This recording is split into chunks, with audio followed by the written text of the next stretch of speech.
கிறிஸ்து இயேசுவுக்குள் அன்பான உடன் விசுவாச பிள்ளைகளே, மீண்டும் கர்த்தருடைய பரிசுத்த நாமத்தின் ஆசீர்வாதத்தோடு இந்த வாரத்தின் மத்திய நாளின், அதாவது புதன்கிழமையின் காலையின் பொழுதை காண்பதற்கு கிருபை கொடுத்த தேவனுக்கு கோடான கோடி நன்றிகளை ஏறெடுப்போம். வந்திருக்கின்ற உங்கள் அனைவருக்கும் நம் ஆண்டவரும் இரட்சகருமாய் இருக்கிற இயேசு கிறிஸ்துவின் பரிசுத்த நாமத்தில் உங்களை வாழ்த்தி வரவேற்கின்றேன். கர்த்தருடைய நாம மாத்திரம் மகிமைப்படுவதாக. ஆமென். அன்புள்ள உடன் விசுவாச பிள்ளைகளே, மீண்டும் கர்த்தருடைய வார்த்தைகளை கேட்பதற்கு கூடி வந்திருக்கிற நம் ஒவ்வொருவருக்குள்ளும் தேவ கிருபை எவ்வளவாய் சூழ்ந்திருக்கிறது என்பதை நாம் நன்கு அறிவோம். இன்றைக்கு அந்த தேவ கிருபையினாலே நாம் எப்படிப்பட்ட பலத்த விசுவாசத்தோடு வாழ்ந்து கொண்டு இருக்கிறோம் என்பதையும் நாம் நன்கு அறிவோம். விசுவாசத்தோடு வாழ வேண்டும் என்றால் சில பாடுகளும் நம்மோடு கூட வரும். அந்த பாடுகளிலிருந்து நாம் எவ்வளவு நம்மை மீட்டுக்கொள்ள முடியுமோ அவ்வளவு மீட்டுக்கொள்வதற்கான பலத்தை தேவன் ஒருவர் மட்டுமே நமக்கு கொடுக்க முடியும். வேறு யாரும் அந்த பலத்தை நமக்கு கொடுக்க முடியாது. அப்படியானால் தேவன் அந்த பலத்தை யாருக்கு கொடுப்பார்? சத்தியத்தின் நிமித்தம் பாடுபட்ட பிள்ளைகளுக்கு கொடுப்பார் என்று வாக்கு சொல்லுகிறது. இங்கு தாவீது பாடும்போது 35வது சங்கீதம் 19வது வசனத்தில் இப்படி சொல்லுகிறார்: வீணாய் எனக்கு சத்துருக்களானவர்கள் என் நிமித்தம் சந்தோஷியாமலும், முகாந்தரம் இல்லாமல் என்னை பகைக்கிறவர்கள் கண் சிமிட்டாமலும் இருப்பார்களாக. வீணாய் என்னை பகைக்கிறவர்களும் முகாந்தரம் இல்லாமல் எனக்கு சத்துருவாய் இருக்கிற பிள்ளைகளும் கண் சிமிட்டாமல் இருப்பாராக என்று தாவீது பாடுகிறார்.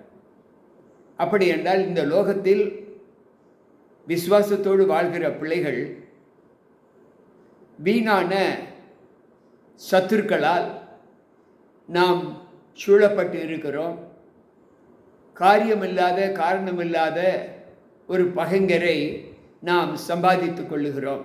அதாவது நம்மிடத்தில் அப்படிப்பட்ட பகைமை உணர்வுகளை சத்துரு வரவழைக்கிறான் என்பது இங்கு தாவீது பாடிய சங்கீதத்திலிருந்து நமக்கு வெளிப்படையாக சொல்லப்பட்டு இருக்கிறது.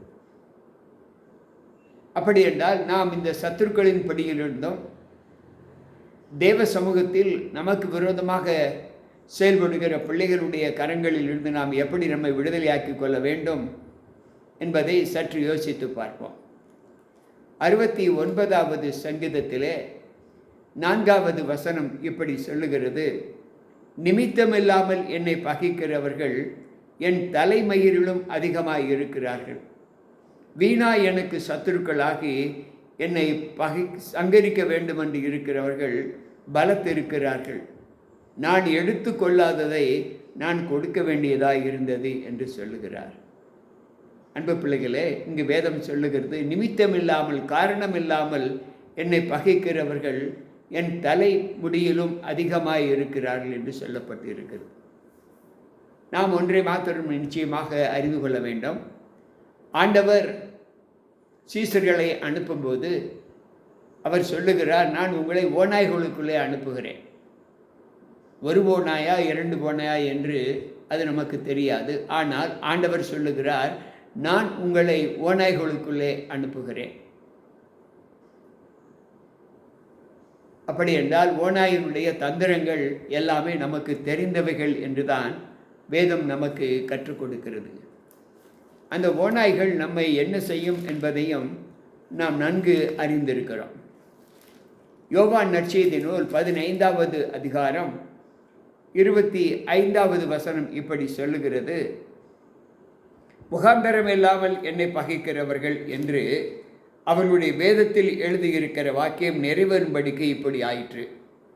இப்பொழுதுதான் நாம் படித்தோம் 69வது சங்கீதம் 4வது வசனத்திலே முகாந்தரம் இல்லாமல் காரணம் இல்லாமல் என்னை பகைக்கிற பிள்ளைகள் என்று படித்தோம். இங்கு ஆண்டவருக்கும் அப்படிப்பட்ட அனுபவங்கள் அப்படிப்பட்ட சங்கடங்கள் வந்திருப்பதை வேதம் நமக்கு சித்தரித்து காண்பிக்கிறது. அன்பு பிள்ளைகளே, சற்று யோசித்து பார்ப்போம். காரணமில்லாமல் பகைக்கிற அனுபவம். சில நேரங்களில் நாம் பயணங்களிலே ஈடுபடும் போது அல்லது பேச்சு வார்த்தைகளால் நாம் பேசுகின்ற ஒரு அனுபவத்திலே நாம் இருக்கும்போது காரணமில்லாத வசி சொற்களால், காரணமில்லாத சொற்களால் நம்மை ஏசுவார்கள். அது நாம் அறிந்த ஒன்றுதான். அப்படிப்பட்ட பிள்ளைகள் நிமித்தம் நாம் என்ன செய்ய வேண்டும் என்பதை ஆண்டவர் நமக்கு கற்றுக் கொடுக்கிறார். தாவீது இந்த துன்பங்கள் தனக்கு வந்த இந்த இக்கட்டுகளை, துன்பங்களை அறிந்து மிகவும் நொந்து போகிறார். 109வது சங்கீதம் அந்த வசனத்தை நாம் வாசிப்போம் என்றால், நான் துதிக்கும் தேவனே மௌனமாய் இராதேயும், துன்மார்க்கருடைய வாயும் கபட்டு வாயும் எனக்கு விரோதமாய் திறந்திருக்கிறது, கள்ள நாவினால் என்னோடே பேசுகிறார்கள், பகை உண்டாக்கும் வார்த்தைகளால் என்னை சூழ்ந்து கொண்டு முகாந்தரம் இல்லாமல் என்னோடே போர் செய்கிறார்கள், என் சிநேகத்துக்கு பதிலாக என்னை விரோதிக்கிறார்கள், நானும் ஜெபம் பண்ணி கொண்டிருக்கிறேன். அவர் பாடுகிற வார்த்தைகள். காரணமில்லாமல் என்னை பகைக்கிற கூட்டம், எந்தவித தவறும் செய்யாமல் நான் வாழும்போது எனக்கு விரோதமாக பேசுகிற பிள்ளைகளுடைய கூட்டம், துன்மார்க்கர் பேசுகின்ற வசி சொற்கள், எனக்கு விரோதமாக செய்யப்படுகிற எல்லா சிந்தைகளுக்கும் அவர்கள் தங்களை முழு இருதயத்தோடு தங்களை திறந்த வண்ணமாக ஒப்பு கொடுத்திருக்கிறார்கள் என்று இங்கு வேதம் சொல்லுகிறது. அன்பு பிள்ளைகளே, இந்த துக்க நிலைமைகளை நாம் சந்திக்கும் போது சகாயர் ஒருவரே அவருடைய சமூகத்தில் தான் நாம் செல்ல வேண்டும். அப்படி தாவீது சொல்லும்போது அந்த நிலையிலே அவர் என்ன செய்கிறார் என்றால், அங்கு ஆண்டவர் சொல்லுகிற வார்த்தை, அவனுக்கு மேலாக துஷ்டனை வையும், சாத்தான் அவன் வலது பக்கத்தில் நிற்பானாக, அவன் நியாயம் விசாரிக்கப்படும் போது குற்றவாளியாக கடவன், அவன் ஜெபம் பாவமாக கடவது, அவன் நாட்கள் கொஞ்சமாக கடவது, அவன் உத்தியோகத்தை வேறொருவன் பெற கடவன், அவன் பிள்ளைகள் திக்கற்றவர்களும் அவன் மனைவி விதவைகளும் ஆக கடவர்கள், அவன் பிள்ளைகள் அலைந்து திரிந்து பிச்சை எடுத்து தங்கள் பாலான வீடுகளிலிருந்து இறந்து உண்ண கடவர்கள் என்று சொல்லுகிறார். துக்கம் தாழ முடியவில்லை. சில நேரங்களில் நாம் சம்பாஷணைக்குள்ளாக நாம் ஈடுபடும்போது, நமக்கு மிகுந்த ஆத்திரம் வரும்போது, சில நேரங்களில் நாம் வாய் திறந்து இப்படிப்பட்ட சாப வார்த்தைகளை, கொச்சை வார்த்தைகளை நாம் பேசிவிடுகிறோம். நீ நாசமாய் போவாயாக, அல்லது மண்ணை வாரி தூர்த்துகிற ஒரு அனுபவத்தை நாம் பார்த்திருக்கிறோம். அன்பு பிள்ளைகளே, இதை தாவீது மனமுவர்ந்து செய்தாரா என்றால் ஒருவேளை அப்படித்தான் இருக்கும் என்று நான் நினைக்கிறேன். ஆனால் இது சரியா? ஆண்டவர் சொல்லுகிறார், உங்களை சபிக்கிறவர்களை நீங்கள் ஆசீர்வதிங்கள், ஆசீர்வதிப்பதை அல்லாமல் நீங்கள் அவர்களை சபிக்காதிருங்கள் என்று சொல்லுகிறார். தீமைக்கு தீமை செய்யாதிருங்கள், நான் உங்களுக்கு சொல்லுகிறேன், உங்கள் சத்துருக்களை சிநேகியுங்கள். அன்பு பிள்ளைகளே, இது ஆண்டவராக இயேசு கிறிஸ்து நமக்கு கற்பித்த பாடம். ஏனென்றால் அவருக்கு விரோதமாக செயல்படுகிற ஒவ்வொரு பிள்ளைகளும் தண்டித்திருந்தால் இன்றைக்கு எத்தனை பேர் உலகத்தில் மீந்திருப்பார்கள் என்று சற்று நினைத்து பார்ப்போம். ஆவியானவர் சொல்லுகிறார், உலகத்தில் உங்களுக்கு நெருக்கங்கள் வரும்போது அந்த நெருக்கங்களிலிருந்து நீங்கள் உங்களை அகப்பட்டு கொள்ளாமல் இருக்க வேண்டுமென்றால் நீங்கள் நன்மை செய்யுங்கள் என்று சொல்லுகிறார். நீங்கள் நன்மையானவர்களை செய்யுங்கள் என்று சொல்லுகிறார்.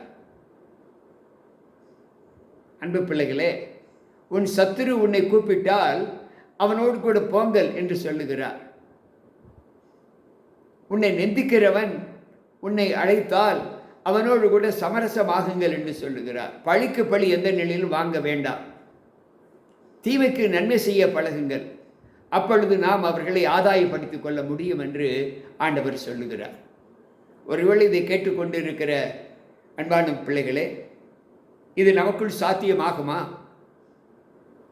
ஆண்டவர் வேதத்தில் இப்படியெல்லாம் சொல்லியிருக்கிறாரே, இது நம்மால் ஏற்று நடக்க முடியுமா என்ற எண்ணம் நமக்குள் உருவாகலாம். ஆனால் வேதம் சொல்லுகிறது, கிறிஸ்து இயேசுவினுடைய வித்து நமக்குள் இருக்கும்போது நாம் எந்த எதிரிடையான செய்கைகளையும் நமக்கு விரோதமாக செய்கிற பிள்ளைகளுக்கு கூட நாம் செய்யக்கூடாது என்றுதான் ஆண்டவர் நம்முடைய போதனையிலே சொல்லுகிறார். சற்று யோசிப்போம். இந்த சத்தியத்திலே நம்ம எவ்வளவு தைரியமாக தேவ சமூகத்தில் நம்மை பலப்படுத்திக் கொள்ள முடியும் என்பதை நாம் சற்று யோசித்து பார்ப்போம். அன்பானவர்களே, இந்த போதனை எவ்வளவு நன்மையை கொடுக்கிறது. ஆனால் இதை பின்பற்றி நடப்பது அநேகருக்கு கடினமாக இருக்கும். நிந்திக்கிறவர்களை ஆசீர்வதிங்கள் என்று சொல்லும்போது அது எப்படி முடியும்?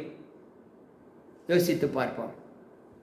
ஆண்டவர் துன்மார்க்கர் என்று ஒரு கூட்டத்தை நியமித்திருக்கிறார். அந்த துன்மார்க்கருடைய துன்மார்க்கங்கள் தேவனுக்கு, தேவனுடைய பிள்ளைகளுக்கு, தேவனை சார்ந்து வாழ்கிற பிள்ளைகளுக்கு அதிகம் செலுத்தப்பட்டாலும் அந்த செலுத்துகிற அதை ஏற்றுக்கொண்ட பிள்ளைகள் எந்த நிலையிலும் அந்த துன்மார்க்கன் மீது கோபமோ எரிச்சலோ பொறாமையோ கொள்ளக்கூடாது என்று ஆண்டவர் சொல்லுகிறார். அன்பானவர்களே, இந்த யோசனை எவ்வளவு அருமையாக இருக்கிறது. ஆனால் அதை கைக்கொள்ளக்கூடிய மனப்பக்குவம் நம்மில் அநேகருக்கு கடினமாக இருக்கும். ஒரு சமயம் ஆண்டவர் அந்த கலிலேயா கடல் ஓரத்திலே அவர் ஊழியம் செய்து கொண்டு இருக்கும்போது அங்குள்ள மக்களுக்கும் பரிசேயருக்கும் அங்குள்ள மக்களுக்கும் போதனை செய்து கொண்டு இருக்கும்போது அவர் நல்வழிகளை போதித்து கொண்டிருக்கும்போது அதை கேட்ட பிள்ளைகள், இந்த போதனை மிகவும் கடினமாக இருக்கிறது, இதை யார் பின்பற்றுவார்? உங்களை நிந்திக்கிறவர்களுக்காக நீங்கள் ஜெபம் பண்ணுங்கள் என்று சொன்னார். ஒருவன் உன்னை ஒரு கன்னத்தில் அறைந்தால் மறு கன்னத்தை காட்டு என்று ஆண்டவர் சொல்லுகிறாரே, இது சாத்தியமாகுமா? அன்பு பிள்ளைகளே, என்னுடைய முக்கிய பொருள் என்னவென்றால், எந்த நிலையிலும் நாம் பதறி போய் வாய் திறவாமல் இருந்தாலே அது நம்மை மேன்மையான இடத்திற்கு அழைத்து செல்லும் என்பதை ஆண்டவர் நமக்கு கற்றுக் கொடுக்கிறார். அவர் அடிக்கப்படும் ஆட்டுக்குட்டியைப் போல வாய் திறவாதிருந்தார் என்றுதான் வேதம் நமக்கு கற்றுக் கொடுக்கிறது. நீங்கள் படுத்துகிற இந்த துன்பங்களை நான் என் பிதாவினிடத்தில் சொன்னால் அவர் 12க்கும் அதிகமான லேகியோன்களை எனக்கு அனுப்புவார் என்று அவர் சொல்லுகிறார். சற்று யோசித்து பார்ப்போம். தேவன் நமக்கு பழிக்கு பழி என்று சொல்லக்கூடாத ஒரு வார்த்தையை நமக்கு கற்பித்திருக்கிறார். சிந்தித்து கூட பார்க்க முடியாத அந்த வார்த்தைகளை நாம் கற்றுக்கொள்ள வேண்டும் என்று சொல்லுகிறார். கனவில் கூட நம்முடைய சத்துருக்களுக்கு தீங்கு வர வேண்டும் என்று நாம் நினைக்கவோ கூடாது என்று ஆண்டவர் சொல்லுகிறார். எவ்வளவு அருமையான தேவன் நம்முடைய தேவன்! தீமையை நன்மையினால் வெல்லு என்றுதான் ஆண்டவர் சொல்லுகிறார். தீமைக்கு தீமை செய்யாதிருங்கள் என்று சொல்லுகிறார். அன்பு பிள்ளைகளே, இது சாத்தியமாகுமா என்று நீங்கள் உங்களுக்குள்ளாக ஒரு கேள்வியை எழுப்பி பாருங்கள். இது நடக்க முடியுமா? இது நம்மால் நடக்கக்கூடிய ஒரு காரியமா என்றால் இது நமக்கென்று தான் ஆண்டவர் போதித்திருக்கிறார். நம்ம இந்த நற்பழக்கத்திற்கு நாம் நம்முடைய வாழ்க்கையை கொண்டு வர வேண்டும் என்று தான் ஆண்டவர் இவைகளை நமக்கு போதிக்கிறார். ஆனால் இந்த போதனை அநேகருக்கு வெறுப்பாய் தோன்றும், கசப்பாய் தோன்றும். இதை அநேகர் ஏற்றுக்கொள்ள மாட்டார்கள். எனவே தான் ஆண்டவர் சொல்லுகிற ஒவ்வொரு ஆலோசனைக்கும் பின்னால் அவர் சொல்லுகிறார், காதுள்ளவன் கேட்க கடவன். ஒவ்வொரு ஆலோசனையும் சொன்னதற்கு பின்பு அவர் சொல்லுகிறார், காதுள்ளவன் கேட்க கடவன்.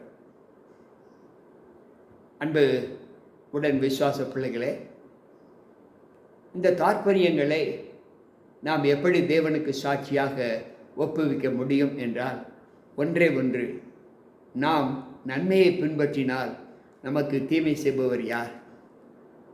ஆண்டவர் தெளிவாக சொல்லுகிறார், நான் நன்மையை பின்பற்றினால் எனக்கு தீமை செய்பவன் யாரும் இருக்க மாட்டார்கள் என்று ஆண்டவர் சொல்லுகிறார். அப்படி என்றால் நன்மை என்ன என்பதை நாம் எல்லோரும் அறிந்திருக்கிறோம். அந்த நன்மைக்கு ஏதுவான வாழ்க்கை நியமங்களை நாம் கற்று நடக்கும்போது நம்முடைய வாழ்க்கையில் வரக்கூடிய துன்பங்கள் காற்றைப் போல பறந்து போய்விடும் என்று ஆண்டவர் சொல்லுகிறார். அன்பு பிள்ளைகளே, சற்று யோசித்து பார்ப்போம். ஒவ்வொரு நாளும் வேதாகமத்தில் சொல்லுகிற வார்த்தைகள் எப்படி இருக்கும் என்றால், இதோ உன்மேல் எரிச்சலாய் இருக்கிற யாவரும் வெட்கி லச்சை அடைவார்கள். உன்னோடு வழக்காடுகிறவர்கள் நாசமாகி ஒன்றுமில்லாமல் போவார்கள். உன்னோடு போராடினவர்களை தேடியும் நீ காணாதிருப்பாய். உன்னோடு யுத்தம் பண்ணின மனுஷர் ஒன்றுமில்லாமல் இல்பொருள் ஆவார்கள் என்று ஏசாயா 41:11-12 வசனம் சொல்லுகிறது. நாம் நன்மை செய்யும் போது, தீமைக்கு பதிலாக நாம் நன்மை செய்யும் போது, ஆண்டவர் நமக்கு விரோதமாக எழும்புகிற சத்துருக்களை நாம் காண மாட்டோம் என்று சொல்லுகிறார். அவர்கள் இனி இருந்த இடம் நினைவுக்கு வராது என்று சொல்லுகிறார். அவர்கள் இல்பொருள் ஆவார்கள் என்று சொல்லுகிறார். அன்பு பிள்ளைகளை, சற்று யோசிப்போம். நம்முடைய காலங்கள் நம்மை எந்த நினைவுக்கு நம்மை கொண்டு செல்லுகிறது என்பதை யோசித்து பார்த்தால், 37வது சங்கீதத்திலே அங்கு ஆண்டவர் சொல்லுகிற வார்த்தை எல்லோருக்கும் தெரிந்த ஒன்றுதான். நாம் எப்படி நம்முடைய வாழ்க்கையை நாம் ஆண்டவருக்குள்ளாக நடத்த வேண்டும் என்பதை அங்கு ஆண்டவர் சொல்லுகிறார். பொல்லாதவர்களை குறித்து எரிச்சல் அடையாதே, நியாயக்கேடு செய்கிற மனிதர்கள் மீது பொறாமை கொள்ளாதே என்று சொல்லுகிறார். எனக்கு பிரியமான தேவ பிள்ளைகளே, இந்த வார்த்தைகளின் சப்தம் நம்முடைய ஜீவித நாட்களிலே ஆண்டவரோடு இசைந்திருப்பதற்கான ஒரு சூழ்நிலையை உருவாக்குகிறதே தவிர வேறு ஒன்றுமில்லை. நம்மை நல்லவர்களாக படிப்பதற்கு ஆண்டவர் பழக்குவிக்கிறார். இதை நாம் அவருடைய பள்ளியிலே நாம் கற்றுக்கொள்ள வேண்டும் என்று ஆண்டவர் சொல்லுகிறார். இங்கு வேதாகமத்திலே நீதிமொழிகளின் புஸ்தகம் 24வது அதிகாரம் 19வது வசனத்தை வாசிப்போம் என்றால், நீதிமொழிகள் 24:19 அவர் சொல்லுகிறார்,